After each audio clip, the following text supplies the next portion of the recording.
Senhor aí, né, virtualmente, talvez você está em casa ou em outro lugar, mas louvado seja Deus por sua vida também. E neste momento nós temos a oportunidade de continuar compartilhando a palavra de Deus. E eu tenho a certeza que da mesma forma como o Espírito Santo de Deus falou profundamente ao meu coração, pela misericórdia e graça de Deus, Ele irá nos usar para que Ele possa falar ao seu coração. Se você assim estiver disposto, com o coração aberto, com a mente atenta, com os ouvidos atentos, irmãos, para o que Deus tem para falar ao seu coração nessa noite. Amém? E para compartilhar junto comigo essa palavra das bem-aventuranças, queria convidar aqui o pastor Rafael, vai estar aqui conosco. Eu quero convidar você a abrir sua Bíblia aí, Mateus capítulo 5, verso 8, dando sequência aos nossos estudos. Fiquem atentos, né, com o coração bem tranquilos, deixe o Espírito Santo de Deus ministrar o seu coração. Mas antes de lermos o texto, antes de irmos aos nossos estudos, eu gostaria de orar mais uma vez. Queria que você fechasse os seus olhos mais uma vez, se concentrasse na presença de Deus que está neste lugar, e pedir: Deus, fala comigo, Pai, me edifica, louvado seja o teu santo nome, porque o Senhor me deu essa liberdade de ler a tua palavra, de falar contigo. Eu te agradeço pela oportunidade que temos de ler a tua palavra. Eu te agradeço, ó Deus, pela oportunidade de fazer isso em comunhão com os meus irmãos. E eu quero agradecer, ó Pai, porque eu tenho a certeza que quem falará aqui não será nós, mas sim o teu Santo Espírito. Eu tenho a certeza, ó Pai, que quem vai falar através de nós é o teu Santo Espírito, porque a tua palavra é verdade, a tua palavra é pura, a tua palavra é santa, e a tua palavra nos abençoa, nos edifica, ó Deus. Por isso, eis-nos aqui, que seja um momento maravilhoso, de tranquilidade, que seja um momento, ó Pai, em que o Senhor seja glorificado e os nossos corações abençoados. No nome de Jesus que eu peço ao Senhor, amém, amém. Nós vamos ler, pastor Rafael, Mateus capítulo 5, eu gostaria de ler com os irmãos, do verso 1 a 8, né? Não é ser repetitivo, de certa forma é para fazer com que você vá memorizando esses textos ao longo dessas quartas-feiras. Então, se você abriu aí, acompanhe a leitura que vamos fazer. Verso 1 diz assim: Vendo as multidões, Jesus subiu ao monte e se assentou, seus discípulos aproximaram-se dele, e ele começou a ensiná-los, dizendo: Bem-aventurados os pobres em espírito, pois deles é o reino dos céus.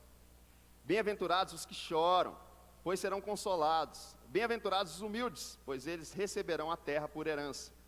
Bem-aventurados os que têm fome e sede de justiça, pois serão satisfeitos. Bem-aventurados os misericordiosos, pois obterão misericórdia. Vamos ler todos juntos o verso 8? Bem-aventurados os puros de coração, pois verão a Deus.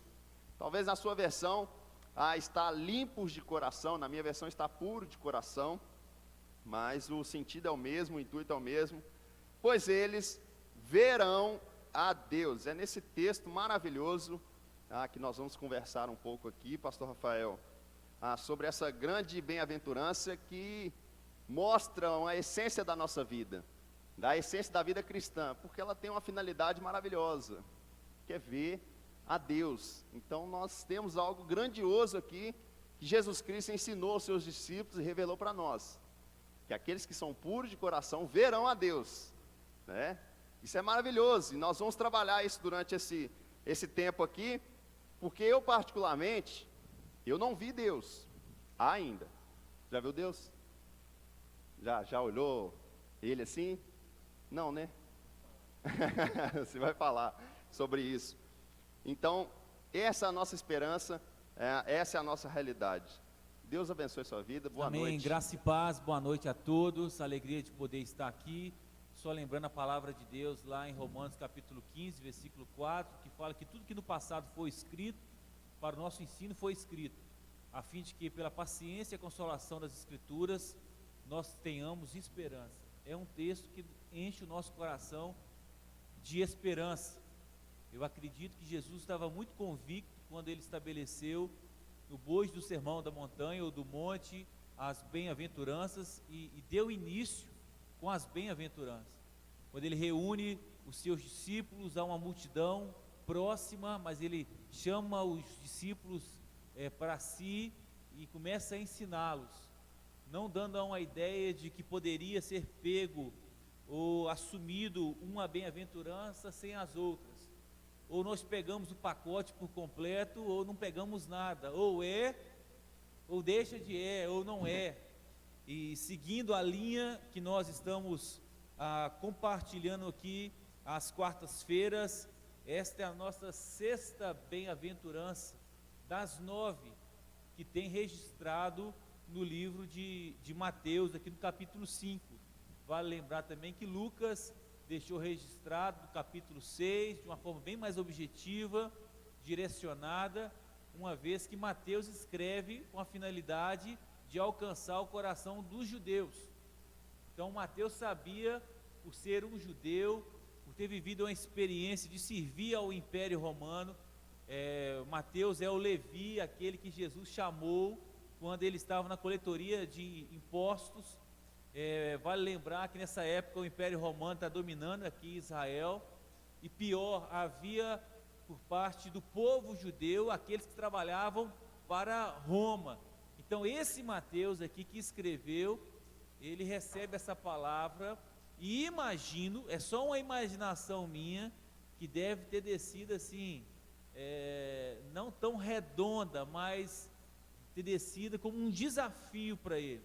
Então, antes de nós pensarmos qualquer coisa a respeito das nossas vidas, nós temos que nos sensibilizar com essas pessoas que primeiramente eles receberam como um grande desafio, mas eles receberam também recursos da parte de Deus para assumir esse caráter. Nós temos falado nas células, compartilhamento nosso nas células, que é caráter, não é questões eventuais, avulsas, mas as bem-aventuranças ou os bem-aventurados diz respeito do nosso dia a dia, do nosso cotidiano.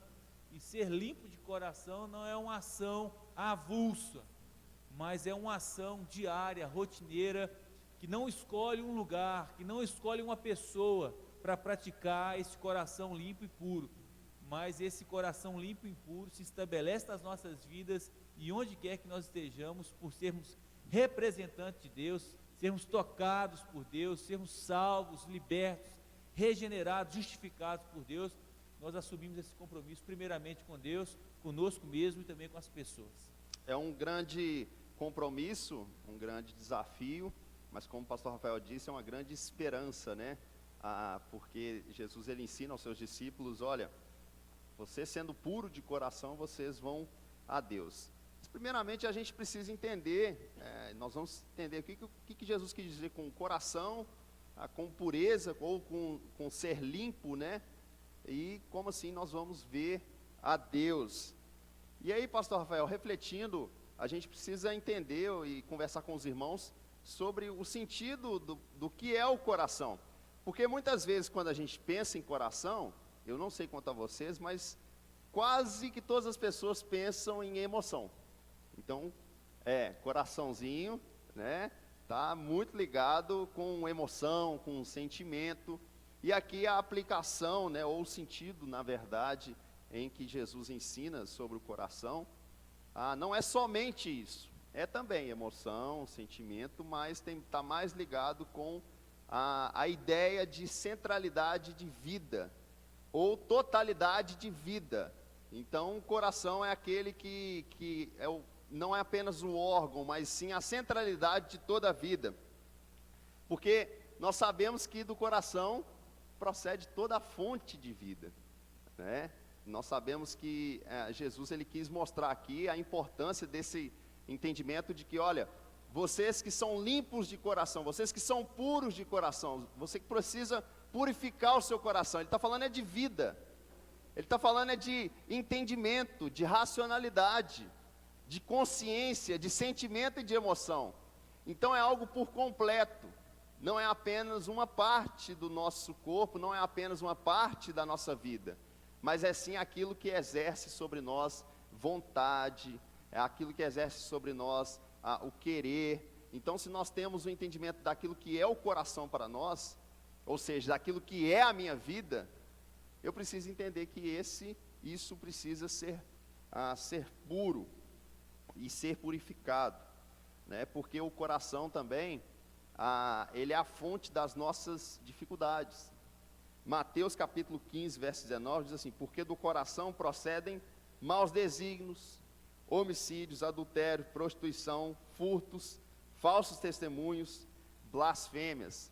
Então, quando nós entendemos o que é a vida por completo, nós temos o entendimento do que é o nosso coração, então, na real, né? Nós venhamos já conversando acerca das outras bem-aventuranças, os humildes de espírito, né? Os misericordiosos, os que choram, porque essa construção de entendimento daquilo que eu sou, também vai me levar a entender o que é a minha vida, e o que é o meu coração. Porque o meu coração, o coração sem Deus, um coração carnal, um coração que não procede da vontade de Deus, ele é baseado nisso aqui, ó, nos maus desígnios. Então a natureza decaída do homem é mal. Então o coração decaído do homem, ele é ruim. Ele é ruim.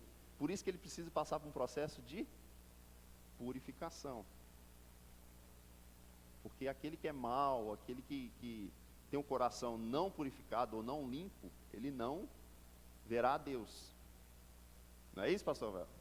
Na minha pesquisa, Thales e irmãos, diz respeito a esse conceito, esse significado que você abordou tão bem. Nas Escrituras Sagradas, o coração é o centro do ser e da personalidade do indivíduo. É igualmente a fonte de onde brota tudo quanto daí se segue. Por isso que o Salomão, lá em Provérbios capítulo 4, versículo 23, fala que sobre tudo que se deve guardar, você tem muita coisa para guardar na vida, para proteger na vida, para se estabelecer uma segurança na sua vida, mas sobre tudo que se deve guardar, guarda o seu coração, porque dele procede todas as saídas da vida. E essa é uma forma romântica, né, figurativa de dizer. Nós sabemos que o coração é um órgão importantíssimo do nosso corpo, mas a sede do nosso ser é a nossa mente, né? O coração faz esse trabalho de bombear o sangue, é fundamental no nosso funcionamento, mas o coração nas Sagradas Escrituras inclui, quando diz coração, inclui a mente, inclui a vontade, inclui as emoções. Essa palavra coração considera o homem na sua totalidade. Então, quando fala de coração, está falando da totalidade do ser humano, do homem e da mulher. Não está falando de uma parte, está falando somente de alguma coisa, está falando da totalidade. E foi precisamente essa totalidade que o nosso Senhor quis destacar. E quando ele conceitua isso, quando ele estabelece o significado para nós, vem à nossa mente então o que é coração, mas como é o nosso coração. E aí você abordou o texto do Novo Testamento, que é Mateus capítulo 15, versículo 19, falando o seguinte: olha, tudo o que acontece na nossa vida, primeiramente passou pelo nosso coração, essa mentalidade nossa, essa fonte nossa. E me reporto também a um texto que está lá em Jeremias capítulo 17, versículo 9, que vai expressar a realidade do nosso coração. E para eu reconhecer que eu preciso de limpeza, primeiramente eu preciso reconhecer a minha sujeira. Se eu não reconheço a minha sujeira, dificilmente eu vou abrir meu coração para esse processo de purificação, de limpeza. E Jeremias 17, versículo 9, vai dizer o seguinte: enganoso é o coração, mais do que todas as coisas, ele é desesperadamente corrupto, quem poderá entendê-lo? Coração falando da totalidade do ser humano, do homem e da mulher. Por isso o conceito bíblico de coração é a sua totalidade, e a sua totalidade, segundo a Bíblia, na sua natureza adâmica, velha, é uma natureza caída, é uma natureza que foi corrompida, é uma natureza que é enganosa, é uma natureza que é corrupta, por isso é uma natureza suja. Sim. E aí Jesus nos chama a essa atenção da necessidade de sermos limpos, conforme algumas versões, ou puro, porque ele reconheceu esse estado do nosso coração de impureza. O que é que gera impureza no coração? Pecado. E esse pecado tendo como sua principal ação essa incredulidade manifestada lá em Adão e Eva. E às vezes a gente fica bravo com Adão e Eva, mas se nós estivéssemos no lugar dele, nós faríamos da mesma forma, porque Adão e Eva representam essa raça humana. Por isso todos aqueles que nasceram depois de Adão e todos nasceram depois de Adão, nasceram com essa corrupção no coração. Nasceu já com o coração impuro. Me lembrei de um texto aqui do Salmo 51, quando Davi peca, aquele pecado lá de Betseba, ele comete lá o adultério, seguido de um homicídio, e chega lá o Natã, e é necessário os Natãs na nossa vida, porque às vezes a gente não dá conta de assumir o nosso erro, e o Natã vem contando uma história para Davi, né, sobre aquela ovelhinha que aquele proprietário tinha, e o rei pegou somente aquela ovelha, mesmo o rei tendo várias outras ovelhas. E Davi dá uma sentença de morte naquela história, e depois Natã fala o seguinte: ô Davi, essa história é sua, estou falando de você, não foi o pecado confessado voluntário, foi o pecado confessado a partir de uma ação de confronto. Mas o Davi se arrepende,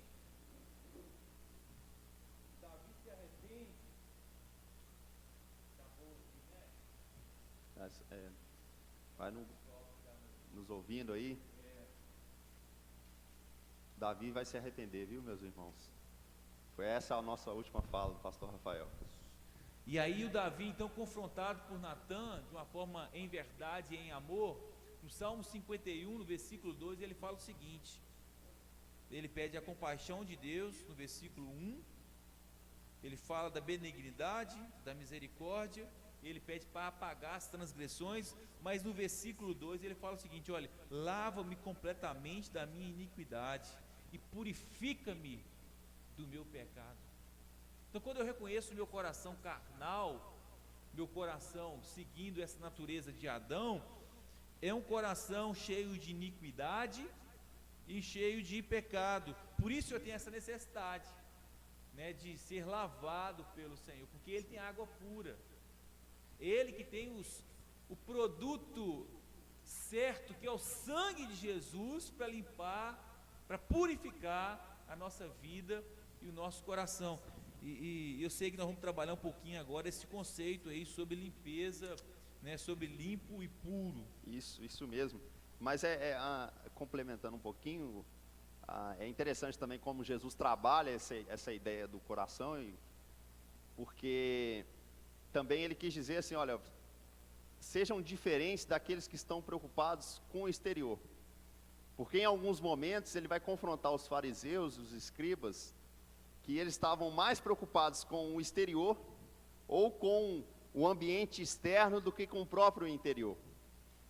Então, um dos motivos também para Jesus ele enfatizar o coração, porque para ele a pureza exterior pode ser enganadora, mas a pureza interna, aquele que preocupa-se em se purificar internamente a sua vida, o seu coração, ele tem esse entendimento de quem ele é, e aí o exterior é a consequência. Porque Jesus ele condenou a hipocrisia dos fariseus, né? Jesus ele condenou a hipocrisia daqueles que se preocupavam com as coisas externas, mas o interior deles estavam sujos. Lá em Mateus 5:20 ele diz assim: se a vossa justiça não exceder em muitos a dos escribas e fariseus, jamais entrarei nos reinos dos céus. Ele chamou os fariseus de sepulcros caiados. São bonitos por fora, são coloridos, tem todo um brilho por fora, mas por dentro é morte, é sujeira, é podridão. Então, quando ele ressalta essa ideia do coração, ele está querendo alcançar a sede, né, a fonte da vida humana. E também ter esse entendimento de que entre nós, nessa vivência interna, é onde Deus habita, né? É um lugar onde que Deus habita. Efésios 3:17 vai dizer que nós temos que ter esse cuidado com o nosso interior, porque é onde Deus habita, para que Cristo habite no coração de vocês, mediante a fé. E oro para que, estando arraigados e alicerçados em amor. Então esse zelo e esse entendimento daquilo que da importância do coração, ou melhor, da nossa vida toda, porque nós temos que cuidar da casa de Deus. Então a minha preocupação é purificar internamente, é purificar onde que Deus mora. Se Deus mora na minha vida, Deus mora entre nós, eu tenho esse entendimento e essa purificação. E é isso um dos sinais, né, de um coração puro, é aquele que adora a Deus com integridade, e é aquele também que evita a aparência do mal, é aquele que busca demonstrar que possui uma convivência com Deus, que possui um entendimento de que Ele purificou o coração, de que agora esse coração imundo, né, e sujo, que um dia tínhamos, agora estamos num processo de santificação. E aí, nós temos esse significado da palavra pureza ou limpeza, né, vamos dizer assim, em que muitas versões diz. A palavra grega usada é kásaros, e tem vários significados, né? Era designado para a roupa suja que foi lavada, né, para o trigo que foi separado, né, do meio da palha, ou da purificação, ou da limpeza do vinho, ou de qualquer outro elemento. Então essa ideia de não contaminação, quando você pensa em algo puro, é algo que não tem mistura, ou que não tem qualquer outro elemento, não é isso? Quando você pensa assim, o que é algo puro? É algo que é aquilo por si só, ele não tem mais nada, ele não se contamina com mais nada, ele não pode se misturar com mais nada. Então pureza é ter esse entendimento. Ser limpo, né, essa palavra, o sentido bíblico da palavra limpo, é ser destituído de hipocrisia. Então os puros de coração são aqueles que são que são de verdades. Inclusive que se falharam ou se falham, né, quando nós erramos, os puros de coração reconhecem isso e se arrependem. Os puros de coração buscam reconciliação e se arrependem para poder mudar essa verdade. Agora a hipocrisia não. A hipocrisia já não é a pureza, é impureza. Porque internamente está uma coisa e externamente está outra. Né? São duas coisas totalmente diferentes. A hipocrisia não é o inverso. A hipocrisia é aquilo que se apresenta a ser como sendo algo real e verdadeiro, mas não é. É aquilo que na roupa as pessoas chamam aí de réplica. Réplica, né? Isso. Roupa, elas falam assim, é tudo igual. Só não tem esse detalhe aqui. Então a ideia da pureza é algo que não é adulterado. E a adulteração aqui não tem a ver com quantidade, se é mais ou menos. Tem a ver em não ser o exato, aquilo que é o verdadeiro.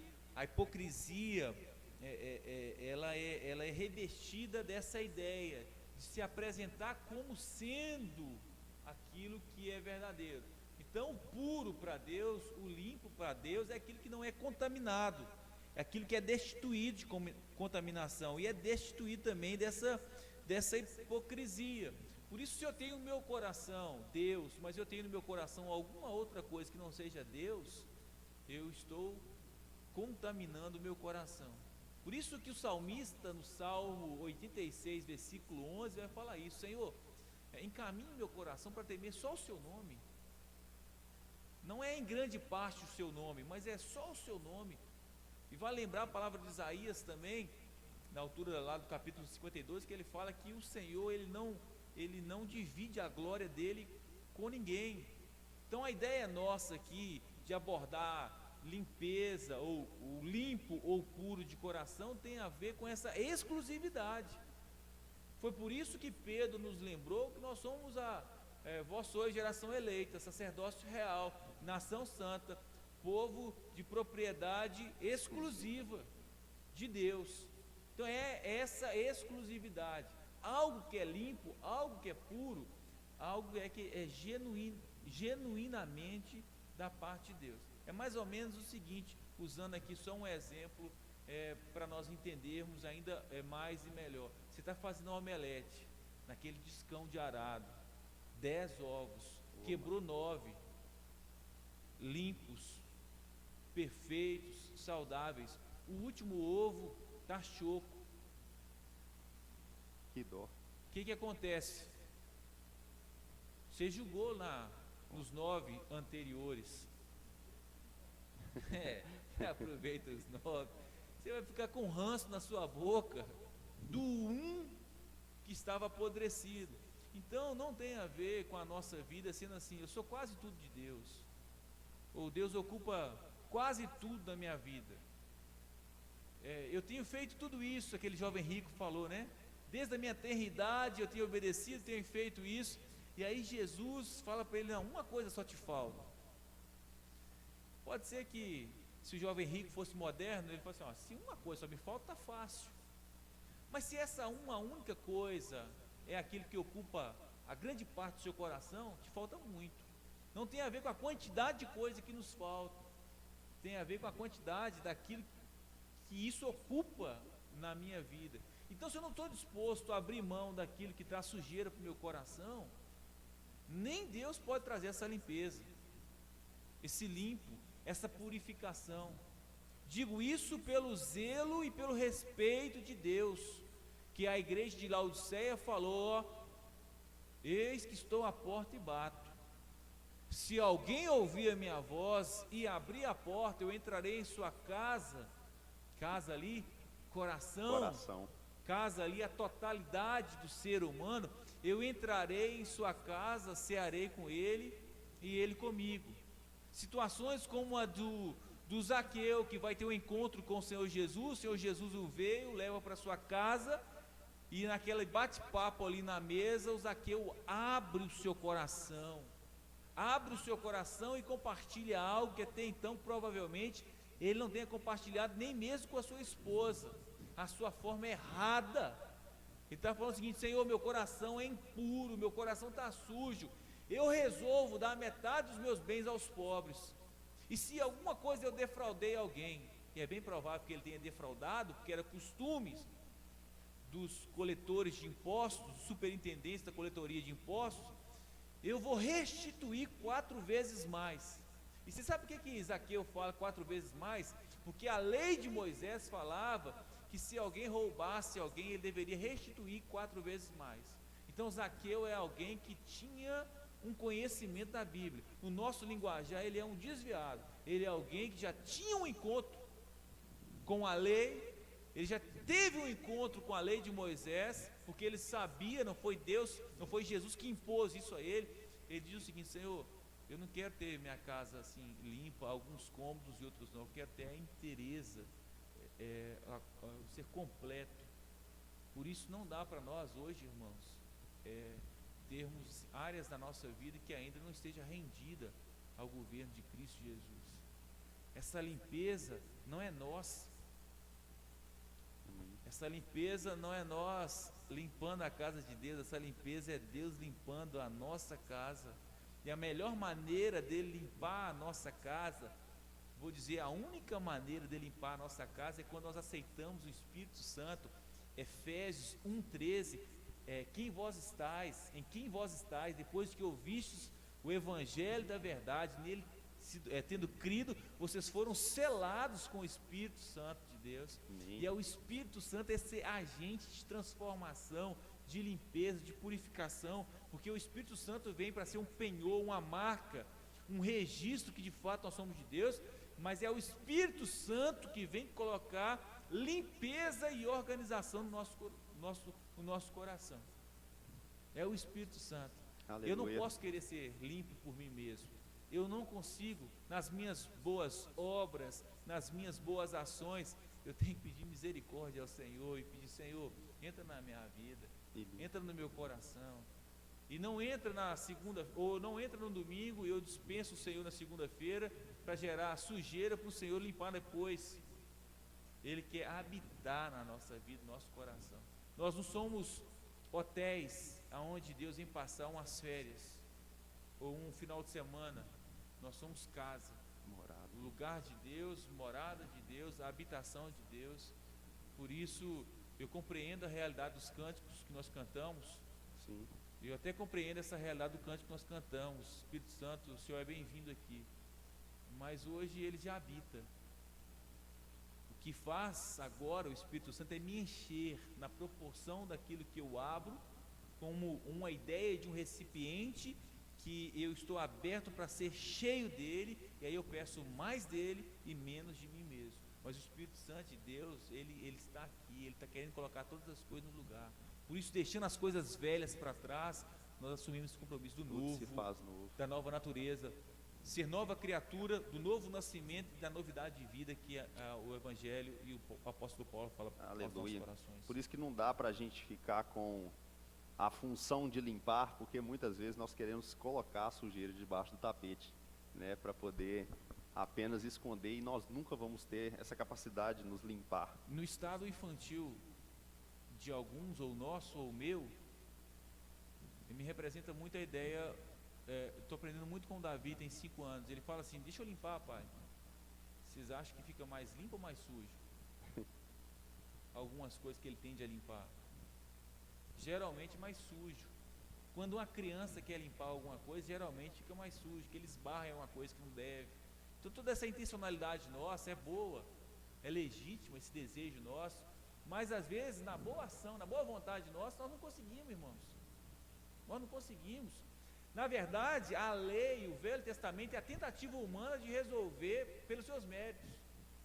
E aí Deus é paciente, porque nós temos dificuldade de entender por que Deus não resolveu o problema logo. Eu acho que Jesus tinha que ser filho não de Maria, mas de Eva, para resolver o negócio lá logo no início.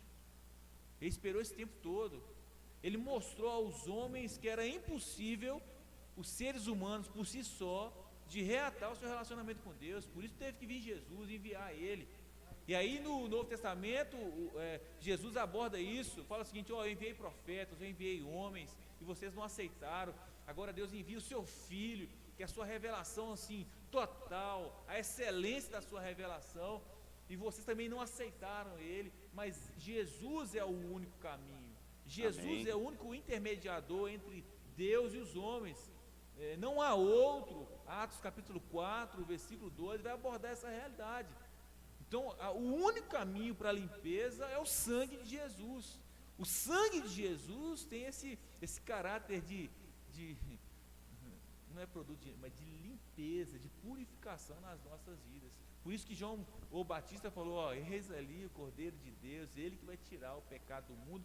Quando ele derramar o seu sangue vai ser a propiciação pelos nossos pecados, o oferecimento a Deus, e nós teremos os nossos pecados, então, nosso coração purificado dos nossos pecados. Esse entendimento daquilo que ele faz em nós, né, e por nós, que a gente tem que ter, porque a gente vai remeter que essa pureza, essa purificação, ao mesmo tempo que ela é um ato em que Jesus ele vem e vai limpando a nossa vida, por isso é um processo também, né? Porque nós temos a pureza primitiva, que é a pureza de Deus, a santidade de Deus, né? Temos a pureza criada, onde Ele criou, né? Adão antes da queda, né? Os próprios anjos, né?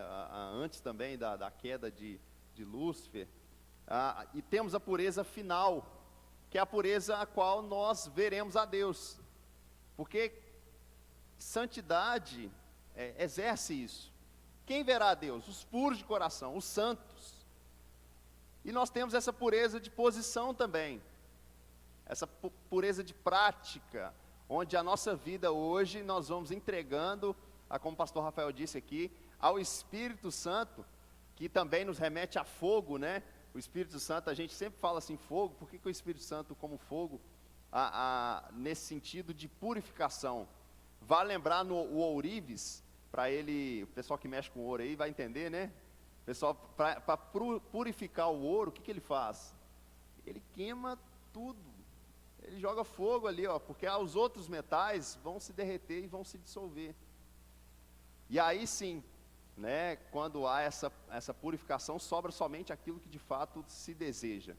Então, nós precisamos ter um entendimento de que para alcançar, né, para desejar essa purificação, nós temos que ter conhecimento da palavra de Deus, porque nós somos santificados nela, amém?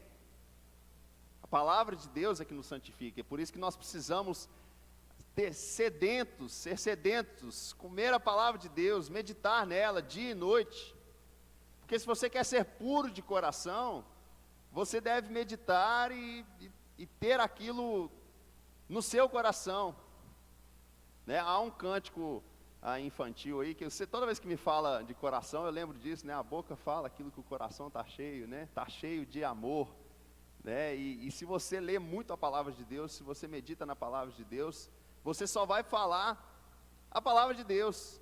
Se você deseja ser puro na sua vida, você vai ler a palavra de Deus. E obviamente você vai entregar a sua vida a Jesus. Se você já entregou a sua vida a Jesus, você possui o Espírito Santo na sua vida. E agora sim, você vai deixar Ele governar, para que todas as coisas que aconteçam na sua vida, possam levar a essa purificação, possam levar a essa santificação. Por isso essa é uma das razões que nós temos que buscar a ser santos, porque sem santidade ninguém verá a Deus. Ninguém verá a Deus.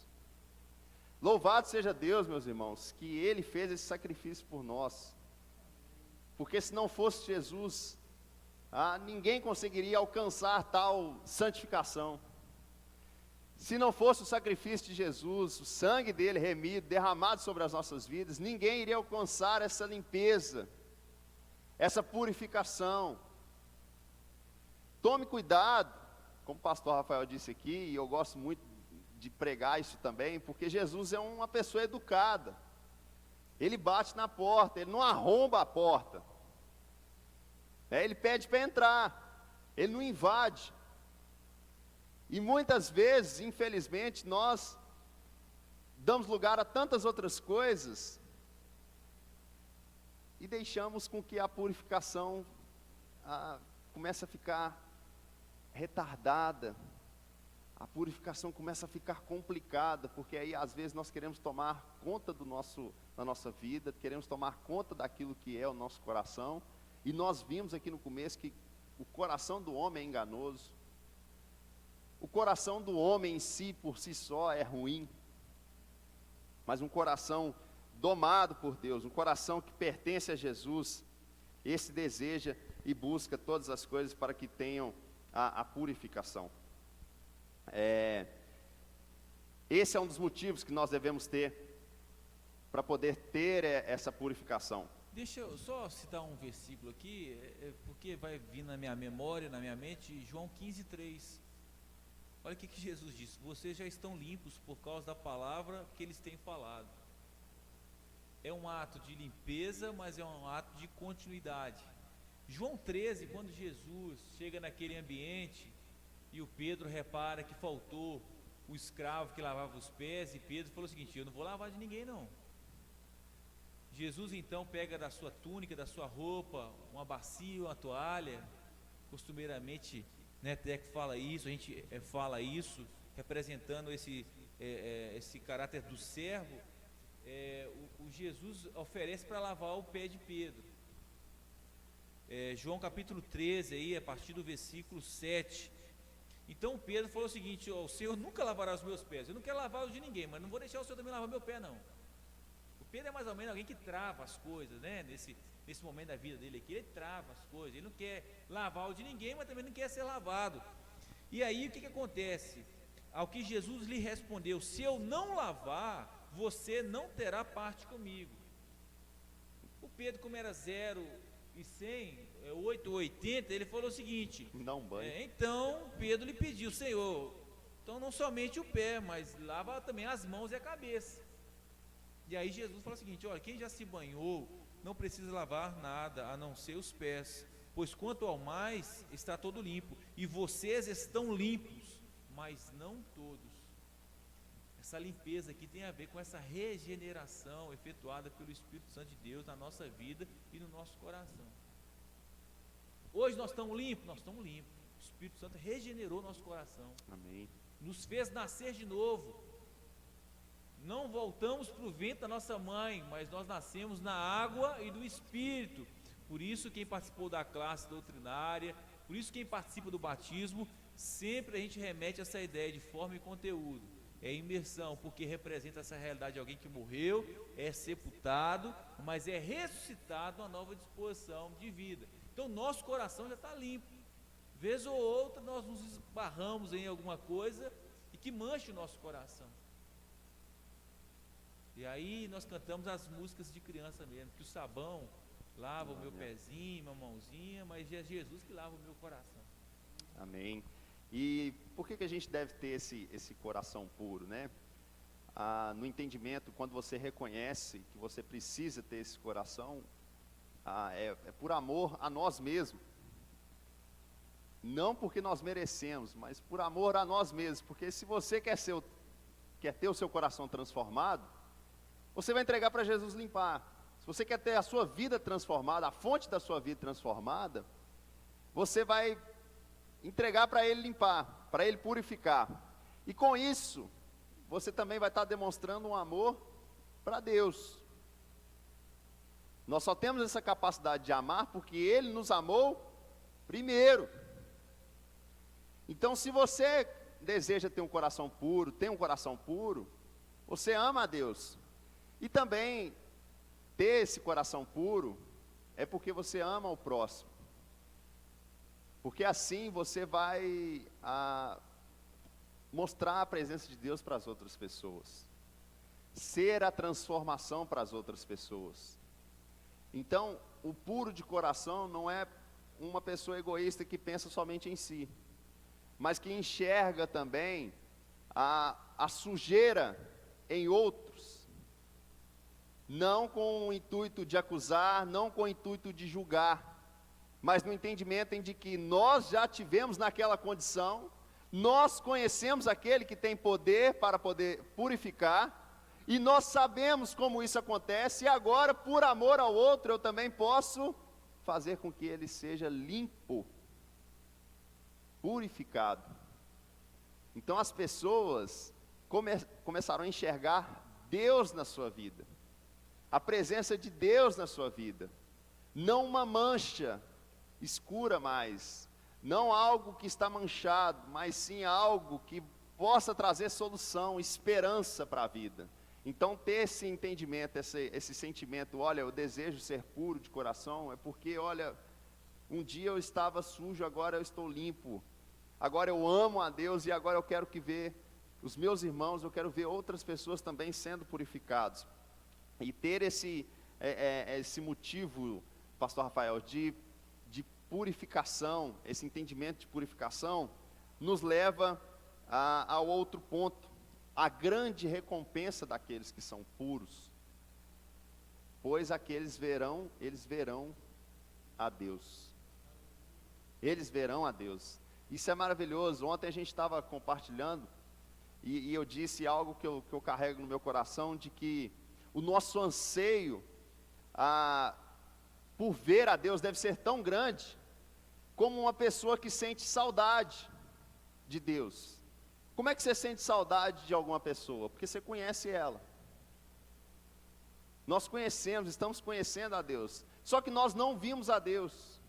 Quando eu perguntei aqui no início, você já viu a Deus? Nós sabemos que não tem como ver Deus. Porque se lá no Antigo Testamento, né, no texto já diz que quem vê Deus, agora que morre.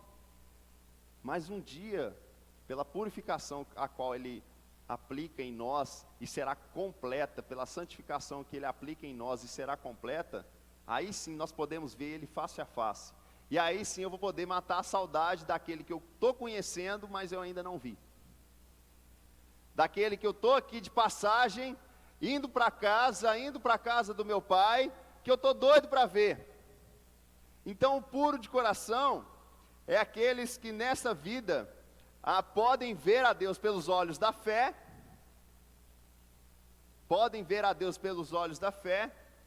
mas que verão a Deus face a face, que verão a Deus em sua eternidade, E aí quando eu penso em ver a Deus em sua eternidade, significa que nós não vamos enjoar da face de Deus. Porque Deus é eterno. Nós vamos aproveitar e maravilhar, sabe? Aquela visão maravilhosa eternamente. Porque eu vou passar a eternidade contemplando a eternidade. Contemplando aquele que me salvou, que me purificou, tal. Isso me gera um sentimento de esperança tão grande, um anseio tão grande, que nessa terra eu enxergo Deus pela fé, por aquilo que Ele faz em mim, por aquilo que Ele faz na igreja. Não me lembro agora o teólogo que diz, olha, Deus escolheu ser visto através de Jesus, e Jesus escolheu ser visto através da igreja. Então, aos olhos da fé, cada um de nós, enquanto irmãos, família, nós somos representantes de Cristo aqui nessa terra. E um dia nós, que fomos purificados, teremos essa excelência de visão, uma visão transparente. 1 Coríntios capítulo 13, verso 12, diz assim, agora vemos como por espelho. Se não me falha a memória, né, quando eu estava lendo, o espelho na época de Paulo não era provavelmente esse espelho tão transparente que nós temos hoje. Isso, era um espelho de latão, né, de metal. Sabe aquele metal quando você lustra ele, mas mesmo assim não vai refletir a mesma imagem? Ele quis dizer isso, olha, agora vemos como por espelho, obscuramente, mas depois conheceremos como também somos conhecidos. Sabe o que significa? Deus te conhece por inteiro, por completo. E é assim que nós vamos conhecê-lo. É assim que nós vamos vê-lo por completo, em sua totalidade, em sua toda eternidade. Essa visão da glória será uma visão transcendente. Paulo nos diz que nenhum olho viu, nenhum ouvido ouviu o que Deus tem preparado para aqueles que o amam. 1 Coríntios 2, verso 9. Que visão maravilhosa é essa, que o que a gente hoje consegue ver e imaginar não se compara. João, lá em Apocalipse, quando ele descreve a visão que ele teve de Jesus, dos céus, ele teve que usar um linguajar daquilo que estava ao seu acesso, daquilo que era conhecido do homem, para poder tentar representar, porque é muito maior, porque é muito melhor. Por isso que olho nenhum viu e ouvido nenhum ouviu daquilo que tem preparado para nós. Os irmãos conseguem entender a grandeza daquilo que os puros de coração verão a Deus? Essa grande promessa que Jesus ensina aos seus discípulos, essa grande promessa que Jesus deixa aos seus discípulos, olha, se purifiquem, né? Sejam puros de coração, não se misturem, não sejam hipócritas, não sejam adúlteros no sentido de colocar outra coisa, mas sejam exclusivos para que vocês possam ver a Deus. Essa visão de Deus que transforma. 1 João 3,2 diz assim, sabendo que quando Ele se manifestar, seremos semelhantes a Ele, porque haveremos de vê-lo como Ele é. Quando Jesus Cristo se manifestar, e nós sabemos que Ele está próximo disso, nós veremos Ele como Ele é. E aí sim, haverá essa visão, essa transformação em nós, essa purificação completa, essa limpeza completa, de que todos aqueles que entenderam o sacrifício de Jesus, que aceitaram o sacrifício de Jesus, que são submissos à vontade do Espírito, que buscam a vontade do Pai, quando Cristo se revelar, quando Cristo se manifestar, nós seremos semelhantes a Ele, porque haveremos de ver como Ele é. E essa visão, ela traz para nós uma profunda alegria, uma visão gloriosa, porque nós sabemos que na presença de Deus há plenitude de alegria. Salmo 16, verso 11. Eu não sei quanto a você, mas sabe quando você contemplou algo que te trouxe felicidade e esquece aqui a visão, somente visão física, mas aquela sensação que te trouxe paz, tranquilidade, isso não se compara com a gloriosa presença de Deus. Isso não se compara com a santidade de Deus. Isso não se compara com a pureza a qual Ele aplicará em nós, nessa visão tão gloriosa, tão grandiosa, pastor Rafael, de poder ser puro de coração, transformado e ver a face de Deus. É tão interessante isso, porque o texto talvez seria melhor se tivesse escrito dessa forma, né? Bem-aventurado os que têm os olhos limpos, porque eles verão a Deus. Mas fala que bem-aventurado é os limpos de coração, porque eles verão a Deus. Ver para nós tem a ver com olhos, não com coração. Ninguém enxerga com o coração. Então existe uma forma de enxergar a Deus que suplanta essa ideia nossa física, material. E aí eu queria listar aqui alguns textos, se você me permite, por exemplo, de Colossenses capítulo 1, versículo 15, vai falar que Jesus é a imagem visível do Deus invisível. O evangelho de João, que foi um evangelho mais universal, aonde João defende a tese, porque ele está combatendo os gnósticos e falando que Jesus e Deus é um só. Alguns versículos saltam aos nossos olhos, como João capítulo 5, versículo 37, que diz o seguinte: jamais tendes ouvido a sua voz, a voz de Deus, nem visto a sua forma. Em João 6,46 vai dizer o seguinte: não que alguém tenha visto ao Pai, salvo aquele que vem de Deus, este o tem visto. E João capítulo 1, versículo 18: ninguém jamais viu a Deus, o Deus unigênito que está no seio do Pai é quem o revelou. E João capítulo 14 é uma situação muito interessante, Tales e demais irmãos. Conta a história da última semana de Jesus. Ele vai declarar aquele texto, né, tão compartilhado conosco, né, que a gente fala tanto: não se turbe o vosso coração. Aí começa a vir uns problemas aqui. O Tomé fala o seguinte: olha, mas nós não sabemos onde é o caminho, ou qual é o caminho. Aí Jesus responde para ele: não, eu sou o caminho, a verdade e a vida. Depois vem o Filipe, na altura aqui do versículo 8, e fala o seguinte: Senhor, o Senhor fala que vai para o Pai, e até agora nós não vimos o Pai. E Filipe vai falar no versículo 8, aqui do capítulo 14, dizendo o seguinte: Filipe disse a Jesus: Senhor, mostra-nos o Pai, e isso nos basta. E aí no versículo 9, Jesus vai responder para ele: ô Filipe, há tanto tempo eu estou com vocês, e você ainda não me conhece? Quem vê a mim, vê o Pai. Jesus vai dizer o seguinte: como é que você diz, mostra-me o Pai? Você não crê que eu estou no Pai e que o Pai está em mim? As palavras que eu digo a vocês não as digo por mim mesmo, mas o Pai que permanece em mim e faz as suas obras. Creiam que eu estou no Pai e o Pai está em mim. Creia ao menos por causa das mesmas obras que eu pratico. Aleluia. E quando você me perguntou no início como se eu já vi Deus, ou como é a gente ver Deus agora nesse tempo aqui transitório, esse tempo que vai passar nas nossas vidas, eu fiz uma reflexão e, em certo sentido, há uma visão de Deus enquanto ainda nós estamos nesse mundo.